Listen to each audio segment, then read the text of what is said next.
Did Naofumi just casually reject Raphtalia? Oh, my poor heart. So what's up guys, Foxen here. Shield Hero episode 10. This is going by super fast. You got a ton of upgrades and build-ups this episode. By the way, do be sure to like and subscribe so you don't miss out on my juicy anime videos weekly. It'll definitely also make Best Girl happy. So let's get started.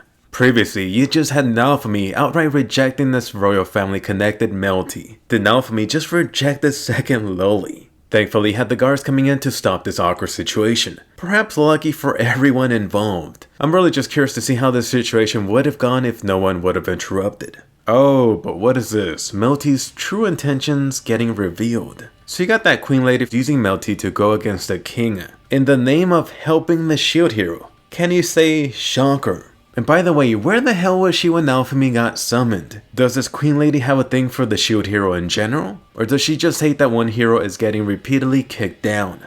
Naturally, there's no reveal about what the actual queen is up to now. It's fine. Just go ahead and use your 10-year-old daughter to take down the king. Gotta give her something challenging to do. Anyway, back to the best wolf girl, Raphtalia and the shield hero. So you got some trouble in paradise. No surprise at all at Filo getting upset. Too bad that Naofumi was really just making the situation much worse by not giving an actual reason. I'm really not too sure why though. At this point, this guy is totally justified at feeling the way that he does. So just go outright and say it. Everyone knows. Except of course the girl that's been around like a month. Fricking say something. As for the reinforcements arriving, hey, that kid looking guard again. So that explains him being the super stalker that last episode. I actually forgot about him due to that spear hero's lovely surprise encounter. To be honest, I am glad to see more and more of these guys switching over to the shield hero's side. Or would that be joining the shield hero's cult at this point? It really seems like that early save from that one village keeps on bringing more allies forward. But get this, Naofumi demanding them to buy his trust. This initially put me really off. I was really just hoping that he had his reasons for doing this, other than trying to get some quick cash out of this. Next up, Raphtalia and friends gearing up for the next battle. Looks like Raphtalia got a couple of new armor pieces. I was really wondering whether she would get some type of armor upgrade or not. She still has her standard clothing, so no need to make a completely new figure. By the way, you did get a level check for the trio, 38 for the shield hero, and level 40 for the girls. Ooh, and something about a class upgrade. Really reminded me of my MMO days.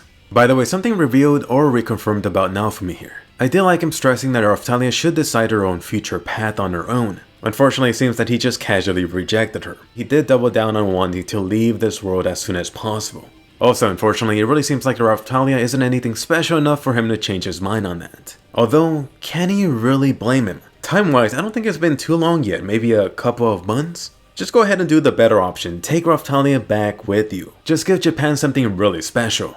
And for the KFC girl, just give her to the penguin or white Agio. Next up, let's just spin the wheel and see how to kick the shield hero down this episode. So get this, let's rip him the hell off by overcharging his ass for a class upgrade. Oh, but don't stop there. Just pull the carriage away once he agrees to being screwed over. But really? No surprise to see that the king is further trying to restrict this guy's progress. The only real good thing that came out of this whole scene was Naofumi giving priority to Raphtalia despite that horrible upcharge. I'm really just betting that this service was freaking free for the other heroes too.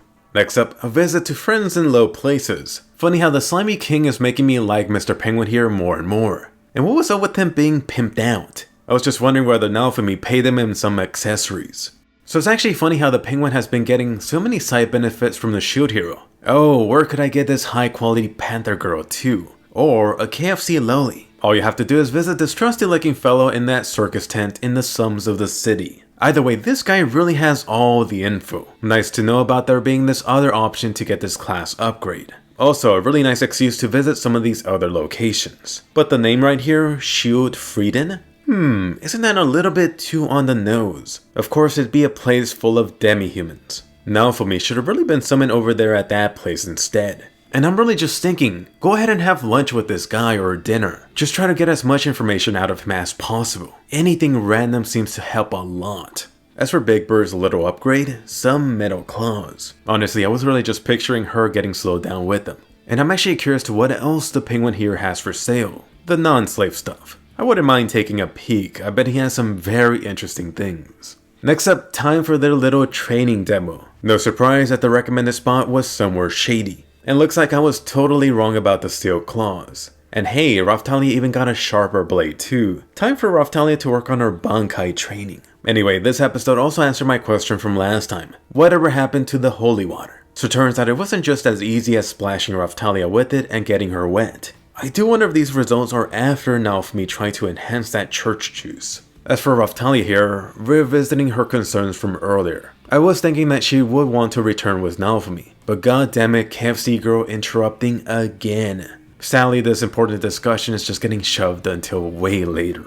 Next up, time to visit this crappy looking village. Surprise, surprise, Naofumi is picking up the crap of another hero. This time the blonde Hawkeye's handiwork. And yes, Mr. Arrow and the discount Kirito, their little run-in. This whole scenario actually went off a lot better than I expected. Bootleg Kirito actually seemed to give a damn, especially after seeing Raphtalia's cursed injuries. Blonde Arrow on the other hand, I don't know, maybe it's just because this guy is younger. He was definitely more resistant to Naofumi's claims. Either way, both of these heroes actually seem to care about the trouble they caused, especially from people dying from their actions. In other words, it really just means it's possible to reason with them, unlike a certain other spear hero. Next up, an armor grade for Naofumi too, putting that dragon core to use. What? This armor just auto repairs? Hell yeah! Then you got the Gar Squad returning. I really just noticed this doggy looking wizard with them. So thankfully it turns out Naofumi had good reasons for his demands. And yeah, these guys were like in their mid-20s, they definitely needed better equipment. Although right now I really just picture Naofumi spending more time rescuing their asses. But let's see what happens next episode. Finally, at the very end of the Queen's return. Seems like she's given Melty this Shirotero task as a vetting process for her, to one day take over. Besides the penguin, it really feels like the Queen knows a lot more about what's going on than anyone else. Oh, and don't forget about that mysterious wave girl, of course being the one from the opening. Naturally, you could expect these waves to get a lot harder than the previous one. I'm really just wondering whether these waves get harder incrementally or exponentially. Either way, this demon girl could be some type of raid boss or demon lord figure. I guess we'll find out. So overall, this episode, really calm episode, which is really just the calm before the storm next week. Anyway, more important, let me hear from you. Question of the day. How do you feel about the whole Raphtalia and Naofumi situation? Do you think the shield hero is going to have a change of heart by the end of this series? Or do you think he'll introduce Japan to raccoon girls? What would you do? Anyway, be sure to smash that thumbs up and subscribe. Don't forget to check out my SAO-licization videos on the weekend. There has been a lot of questions about Asuna. Find out the juicy stuff about Asuna coming to SAO-licization. And don't miss my other anime and Attack on Titan videos, set up bell notifications, and I'll see you guys later.